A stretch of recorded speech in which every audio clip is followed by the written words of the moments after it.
Assalamualaikum warahmatullahi wabarakatuh. Perkenalkan, nama saya Rana Ramadina dengan nomor induk mahasiswa 8581011721. Saya berasal dari Prodi S1 PGSD semester 6. Saya akan melakukan praktik mengajar untuk memenuhi tugas 3 mata kuliah penanganan anak berkebutuhan khusus.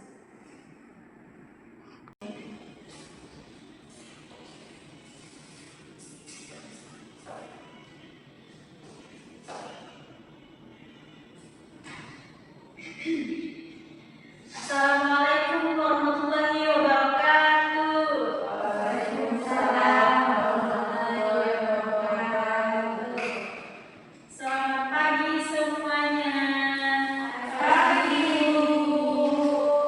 Bagaimana kabarnya hari ini? Baik, Oke. Hari ini kita akan mempelajari modul 6, yaitu tentang anak dengan gangguan belajar. Coba anak-anak buka bukunya modul 6. Kita akan mempelajari anak dengan gangguan belajar. Ada yang tahu tidak apa itu anak dengan gangguan belajar? Anak yang bodoh, Bu. Bukan ya, anak dengan gangguan belajar itu bukan anak yang bodoh. Anak dengan gangguan belajar adalah anak yang mengalami kesulitan terus-menerus dalam mengelola informasi, memahami dan menguasai keterampilan akademis tertentu seperti membaca, menulis, dan berhitung. Mereka tidak bodoh, tapi hanya mengalami keterlambatan dan kurangnya memahami keterampilan untuk membantu diri sendiri. Apa tadi, Bu? Anak yang kurang dalam keterampilan membantu diri sendiri dan terlambat dalam memahami atau keterampilan akademis tertentu seperti membaca, menulis, dan berhitung. Nah, anak dengan gangguan belajar itu ada 2. Bisa dilihat modulnya di situ, yaitu anak dengan intellectual disability dan Down syndrome. Ada yang tahu anak dengan intellectual disability? Tidak, Bu. Tidak. Baik, Ibu akan menjelaskan. Anak dengan intellectual disability atau ID adalah gangguan yang ditandai dengan keterbatasan pada fungsi intelektual serta fungsi adaptif yang diperlukan untuk keterampilan hidup dan sosial sehari-hari. Nah, karakteristik anak dengan intellectual disability ini bisa kita lihat pada halaman 6.7, yaitu mengalami keterlambatan perkembangan hampir semua aspek termasuk fisik, motorik, kognitif, dan bahasa, dan sosial emosi. Yang kedua, cenderung lambat dalam menguasai keterampilan membantu diri seperti berpakaian, makan, mandi, membersihkan diri, dan sesudah buang air. Yang ketiga, cenderung menunjukkan masalah tingkah laku seperti temper tantrum. Ada yang tahu temper tantrum itu apa? Tidak tahu? Tidak tahu. Anak dengan temper tantrum itu suka tiba-tiba dia menangis, nggak bisa didiamkan, nggak bisa dibujuk, dan ngamuk-ngamuk. Seperti itulah. Ada yang pernah seperti itu? Tidak. Syukurlah ya. Lanjut, kita akan ke karakteristik berikutnya, yaitu sulit memahami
baju, menggosok gigi, bahkan mencuci pup ya, mereka tidak bisa.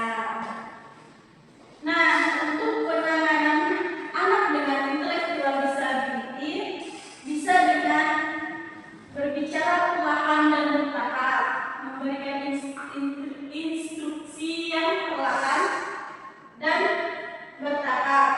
Jika menyampaikan materi yang besar, sebaiknya dipecah-pecah. Seperti materi misal dalam penanganan kan ada banyak, dipecah-pecah. Jangan sampai kita menjelaskannya 1 sampai 10 kita jelaskan semuanya. Kita harus dari 1 dulu, kita biarkan anak memahami 1, baru kita lanjut yang kedua, seperti itu. Nah, anak dengan intellectual disability ini juga akan lebih mudah mempelajari pelajaran ketika menggunakan alat bantu yang nyata dan visual yang nyata. Seperti jika ingin menjelaskan tentang botol seperti ini, kita harus memperlihatkan botol berwarna hitam, begitu. Dan yang kedua itu Down syndrome. Coba Arida tolong bacakan apa saja karakteristik dari anak dengan gangguan Down syndrome. Yang pertama, Bu, ukuran kepala lebih kecil, tidak proporsional dengan bagian tubuh lainnya. Yang kedua, bentuk wajahnya datar dan hidungnya pesek. Yang ketiga, bentuk dan ukuran telinga yang tidak umum. Yang keempat, jarak antara kedua mata lebih jauh daripada sebelumnya.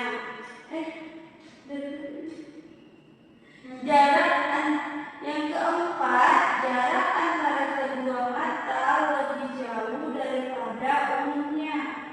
Yang kelima, ada bintik-bintik putih di dalam mata yang berwarna.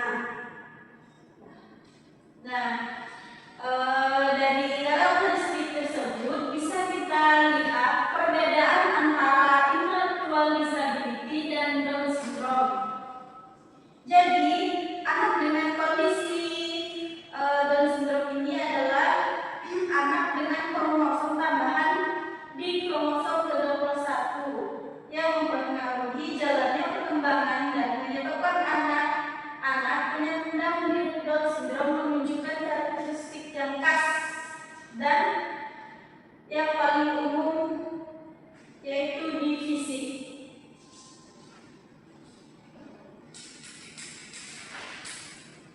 Cara penanganannya juga ada 3, yaitu dengan fisioterapi. Fisioterapi bertujuan untuk merangsang perkembangan motorik. Anak-anak dengan Down syndrome memiliki tonus atau ketegangan otot yang lemah, menguatkan otot-otot yang diperlukan untuk mencapai keterampilan motorik seperti mengangkat kepala, duduk, lalu merangkak, dan seterusnya. Yang kedua, terapi bicara juga merupakan komponen penting dalam penanganan dini.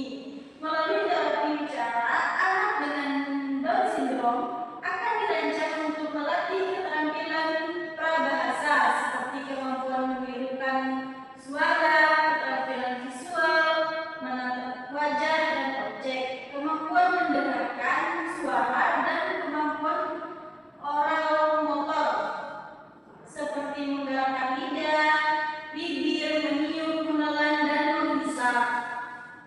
Terapi okupasional dapat membantu